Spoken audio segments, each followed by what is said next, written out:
ఒకప్పుడు 151 సీట్లతో గెలుపు బావుట ఎగరేసిన ఫ్యాన్ పార్టీకి గత ఎన్నికల్లో సీన్ రివర్స్ అయ్యింది.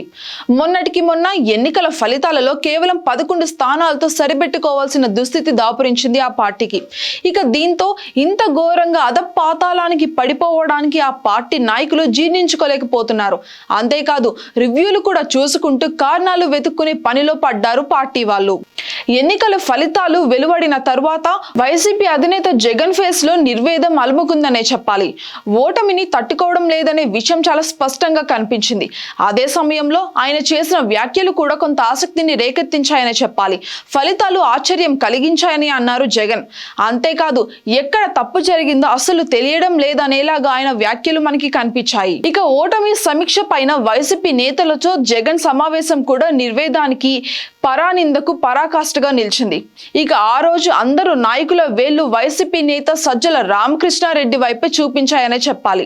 తమ ఓటమికి కారణం ఆయననే అంటూ దాదాపు చాలా మంది నాయకులు వైసీపీ అధినేత జగన్ కు ఫిర్యాదు కూడా చేశారు.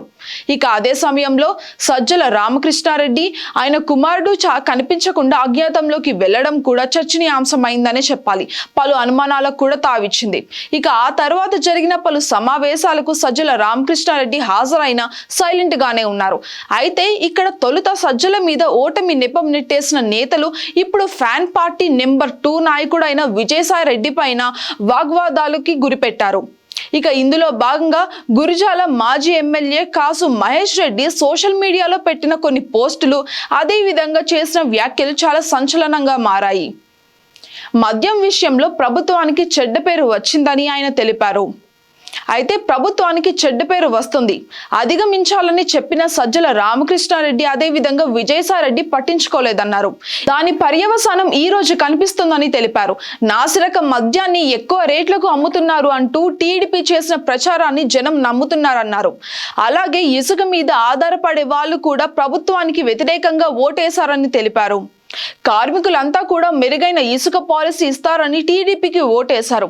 ఈ రకంగా కార్మికులు, ఎస్సీ, ఎస్టీ, బీసీ మైనారిటీలలో మద్యం అదే విధంగా ఇసుక పాలసీలు దెబ్బకొట్టాయన్నారు. అలాగే ల్యాండ్ టైటిలింగ్ యాక్ట్ కూడా వైసీపీని దెబ్బకొట్టిందని కాసు విశ్లేషించారు. మరోవైపేమో వైసీపీ ఓటమి మాజీ మంత్రి గుడివాడ అమర్నాథ్ తనదైన శైలిలో విశ్లేషించారు. గతంలో తాము అధికారంలో ఉన్న సమయంలో కూల్చివేతలు చేపట్టాము కాబట్టే ఈ రోజు మేము ఇక్కడ కూర్చున్నాము అంటూ నిర్వేదం వ్యక్తం చేశారు ఆయన. లేకుంటే గెలిచి అసెంబ్లీలో మేమందరం కూర్చుని ఉండే వాళ్ళమని వ్యాఖ్యానించారు. అటు వైసీపీ నుంచి అమలాపురం ఎంపీ అభ్యర్థిగా బరిలో దిగిన రపాక వరప్రసాదరావు కూడా ఇంట్రెస్టింగ్ కామెంట్స్ అయితే చేశారు. పార్టీలో వాలంటీర్లకు తప్ప కార్యకర్తలకు ఎటువంటి ప్రాధాన్యత ఇవ్వకపోవడమే కొంప ముంచిందని ఆయన తెలిపారు. అంతేకాదు ఈవీఎంల ట్యాంపరింగ్ కూడా జరిగిందన్న ఆరోపణలు కూడా ఆయన కొట్టిపారేశారనే చెప్పాలి. ఇక ఇందులో 1% కూడా అస్సలు నిజమే లేదని తేల్చి చెప్పారు. గతంలో టీడీపీ, జనసేన విడివిడిగా పోటీ చేసినప్పుడు ఓడిపోయాయని, కానీ ఇప్పుడు 3 పార్టీలు కలిసి పోటీ చేయడం వల్ల ఓటు బ్యాంకు బదిలీ అయిందని కూడా ఆయన వ్యాఖ్యానించారు. ఇక అందుకే వైసీపీ ఓడిపోయిందని ఆయన చెప్పారు. కానీ ఇందులో ఈవీఎం ట్యాంపరింగ్ ఏమీ లేదని తేల్చేశారు ఆయన.